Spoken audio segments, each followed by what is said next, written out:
Hi, Rudi. Thank you so much for coming on our Spotlight series. So this series, the purpose of this series is to highlight the services that you guys can offer South Africans that's moving abroad.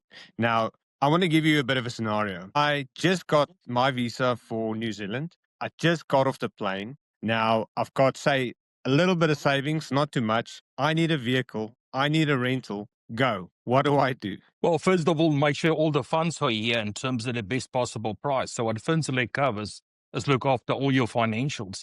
Yes, we have got everything, and everybody implies to do your rentals and do your property and those sort of things. Make sure your container gets here, but it's to get your money here to make sure the financial exit from South Africa is done properly and at the best possible rate. So first of all, we'll look in terms of getting your savings here so you can purchase that vehicle, yeah, and obviously at the best possible rate. Once the funds arrived here with our services, we did introduce it to guys that we support in terms of getting that proper vehicle.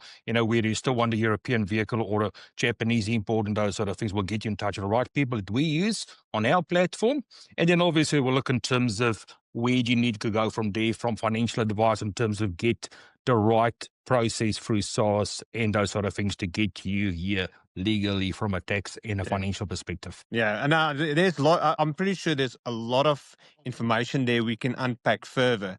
With a platform like ours, RecruitZA, how easy is it for our members to get in contact with you? Or, well, say for instance, once they've opened up that first line of communication through our app, or connected with you on email, or gave you a call, how long before that process and that relationship between them and yourself gets started? Well, most people today just love electronically to connect electronically via a Zoom meeting, via a Teams meeting. But the model we've been handling the last 16 years is to have a representative in a country where you live, whether it's in Australia, whether it's in New Zealand head office, whether it's in South Africa before you depart, because back office is in South Africa, based in Obi in George, whether it's Atlanta or Texas or any of the different countries where do we have an office or representative, so we can meet face to face.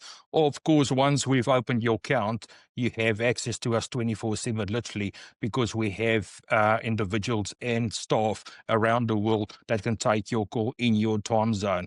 Many of us do work in different time zones, long hours. But once you have an account open, you're good to go because everything happens online unless you have face-to-face contact. I know all about time zones because I found in this line of work, communication is key.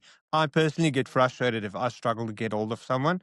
And lastly, in your opinion, what is the biggest struggle for incoming South Africans financially that they struggle with, which they need to plan ahead for or at least seek advice for with yourselves? Well, first of all, it's an exchange rate. First of all, you saved all your money so long. You had your pensions build up. You've just resigned from a company. They paid out your pension. And now you have to divide your money, whether it's 10, 11, 13, or 19. And when you start paying out this money, it's like almost getting a heart attack. So first of all, getting advice in terms of managing that currency risk. This is what we do on a daily basis. We manage literally one day in terms of trading can make a big difference to your bottom line. If we do R1,000,000 and we can save you 10 cents on one day's trading, because that's how volatile the rand is. It can move 10 to 15 cents in one day. And Yeah. that to your bottom line is massive. So it's managing that currency risk. And obviously, a lot of South Africans make the mistake, even though when they are abroad many years, they still convert from rands into dollars or euros, pound. Stop doing that. Otherwise, you won't buy anything. I can totally agree with that. I struggled for years to get out of it. Rudi, thank you so much for your time. FinSelect. So you are currently a service provider on RecruitZA, and we'll make sure that you are spotlighted. Thank you for coming on, and thank you for giving us such a good service. Thank you for your support and being online to look after your clients too. Blessings.